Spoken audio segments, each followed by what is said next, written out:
Hello and welcome to You Don't Play Boxing, Mirror Fighting's influencer boxing podcast with me, Martin Dunn, with Harry Davies and Donna Corby in different rooms but in the same hotel in the same city. They are, of course, in Manchester ahead of the Misfits Prime Card, KSI, Tommy Fury, Logan Paul, Dillon, Danis. Gents, last night was the open workouts. There was different kinds of workouts, wasn't a whole lot of boxing from our four main guys. Chaotic as ever. Other people stole the limelight as ever. Give me just a little flavour of those last few hours.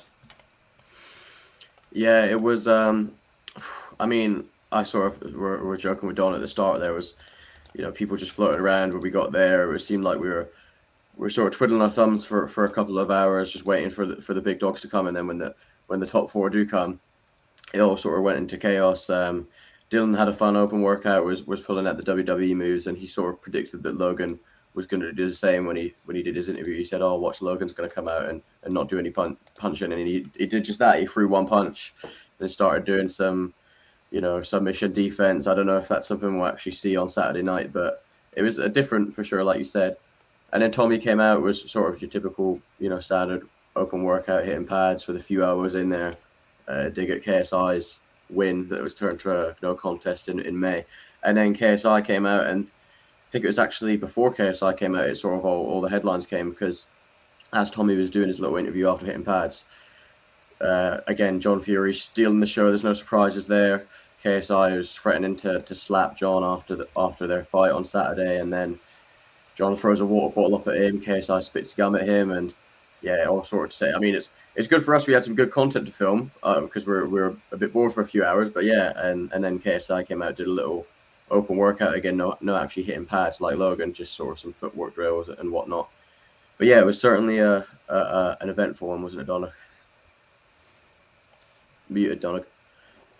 Yeah, certainly it was something else. I mean, eventful until our main eventers got into the ring, right? Like I think, Logan clearly saw what Dillon did and decided to, do something else. But yeah, I think KSI is really ramping it up. He's been the in pro wrestling terms, he's been the baby face. He's been the good guy, for the last his whole comeback. He's been, like all the fans are supportive of him and everything, but he's decided he's going to be the full heel this time with the new audience who are watching for Tommy, and geez, he's doing a great job of being unlikable. Do you think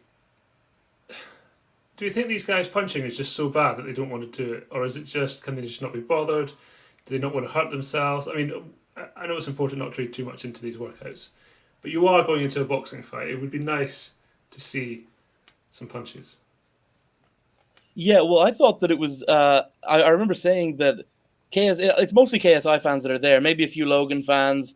I don't think there's a huge amount of people going. Really, just want to see Tommy Fury do an open workout or Dillon Danis.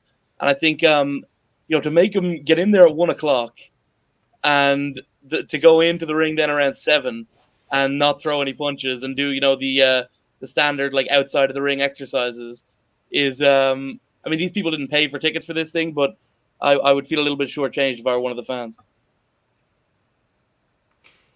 Is there anything you could take from? I mean, listen, one of the first things we should take from it is that Dillon Danis turned up this week, that he arrived in Manchester at the start of the week, and that he was there last night, right? That's got to be good news for a start. I mean, I don't think anyone's convinced yet that he'll, actually throw a punch in the ring, but at least he's here, at least he's taking part.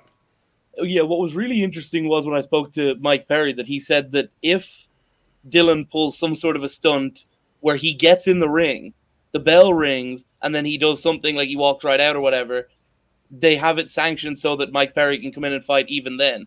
So, yeah, I think I think it adds a whole new dimension having Mike around, because yeah, you have Dillon, but he wouldn't even say in the lie detector yes or no.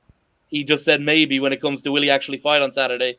So we'll see what happens. But it certainly, I think having the three of them there adds another dimension. I think they should have let Mike Perry do an open workout to really build the hype. But no, I think hopefully Dillon will show up. Harry, you mentioned John Fury. I feel like Tommy's been very quiet the last few weeks, hasn't done many interviews, stayed off social media. I get the impression he's probably quite happy to let his dad just do his thing and just to really deflect the attention. Yeah, well, we were saying it's sort of the same thing Tyson likes to do for his fights, right? Just sort of does the odd social media post here and there, but not really much activity. And I think you're right. He was saying in a recent training clip, he's like, I don't get paid to put stuff on social media. He's just going to do the bare minimum and what he's contracted to do, and that's really all he's done.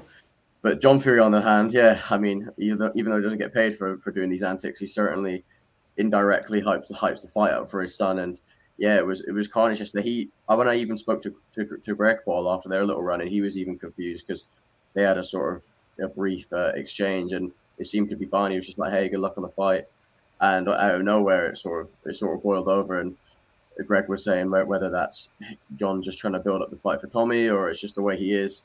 And then Tommy was saying, "Look, in this sort of thing, you went on the MMA and said, look, my dad is sort of a hostile person in this sort of environment. You don't want to wind him up," and that was clearly the case last night. But we got the press conference today, and I know KSI has been threatening to slap him or whatever, and who knows, John might actually come out for the press conference again like he did for the launch one in August. So I wouldn't be surprised. Again, it's not really Tommy's. It seems weird that we're saying this is not like Tommy's job to do it. It seems like it's John's job because that's always been the case for the last few months. But yeah, John is definitely the star of the show. No surprises there. Don, I know you're going to speak to KSI later, hopefully, or to JJ later. But do you think he'll regret his actions yesterday? I mean, he argues provoked by it with the bottle being thrown, but that happens all the time. And I don't know, spitting always seems like a little bit too far. Yeah, it certainly is kind of a classless move. But yeah, I guess I'll ask him and we'll see. But look, it's been bitter. He's been trying to make this feud bitter. I mean, we saw this video he shared of some alleged guy who has some sort of a history with Tommy Fury on social media, like that something happened when he was on holiday or whatever. I think KSI is really, he's taken the mental warfare part of this very seriously. I guess because he probably knows there's a bit of a gap in terms of like skill for skill boxing ability, and he's trying as hard as he can to get in Tommy's head because we know that is a weakness Tommy has. I think he said explicitly in the face-off, if it was all just sparring, it was all legit, I'd be a world champion. So it's like we've never seen anything close to that level from him under the lights. So I think that KSI is just trying to get into his head with this kind of behavior. You mentioned the press conferences, Harry, with the undercard one first, and then the 4 main event guys. I think the biggest thing to look forward to really is Logan Paul and Dillon Danis should be facing off for the first time. We don't know, I guess, whether they definitely will or in what way, shape or form they will, whether there'll be something in between them. We spoke to Cal a few weeks ago and there was talk about a fence. I guess that's the one thing people are looking forward to seeing. Yeah, for sure. But just before that, I think because it's such a big event, the Prime Card or whatever, obviously the undercard one first, I wouldn't be surprised if we see some of the fighters like Asher and Alexia try and almost pull off these crazy stunts just to, again, sort of put the headlines on themselves. Because when I spoke to Asher yesterday, she said she has someone up her sleeve. We've seen it in the past when she's tried to kiss KSI at these weigh-ins, and that makes the headlines. So, of course, the top 4 will be the most exciting. But I feel like because of the moment of the event, I feel like on the undercard you'll see some of these guys try and pull something off. But yeah, hopefully we do get Logan and Dillon facing off for the first time. I'm sure there'll be a wall of security around them if that is the case. And it'll be nice to actually see the sort of size difference between them, right? Because, Dillon said himself he's putting on like 20 pounds for this fight, moving up. And Logan, when he's doing his open workout yesterday, he's humongous. He's massive. He's got, muscles popping out of his ears and whatnot. And yeah, you look great. Dillon was in good shape too, but that'll be fun to see them size each other up for the first time, because I feel like the size difference is sort of going under the radar because they're 2 or 3 weight classes apart, if not. Don, anything you're looking forward to seeing in particular, or hoping to see in particular? Yeah, I think we saw a little bit of stuff at the press conference. I'm interested to see what they do about Swarms and see if they get him an opponent. I think obviously the usual great talkers, your Anthony Taylor types will be fascinating as well on the undercard presser. And then I really do think that Alexia and Astrid, as they have proven up to this point, will steal the show. You mentioned Swarms. We understand yesterday Ryan Taylor, his opponent, was arrested and pulled from the fight, and you spoke to Mams Taylor, and they are working on something. Is that likely, do you think, to be someone from the card, move it around? which would obviously leave someone else upset, or pull a rabbit out of the hat with 2 days to go? I've heard some names. I don't want to say them I don't want to get the speculation going when like none of this is like official, like from particularly high sources. But I've heard that they're looking for people who are not currently on the card. They're looking for someone around Swarm's size who's going to who's going to step in, and they've got the entirety of today to get it done in time for the weigh-ins tomorrow morning. Perfect.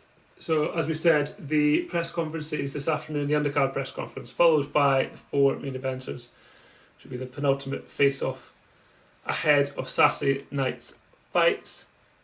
Harry and Donna, of course, will be there, and we will be back at some point tomorrow to recap it all and to look forward to the weigh-ins, which will obviously be the final time that all 4 guys, or all 24 guys and girls, have a chance to have their final say.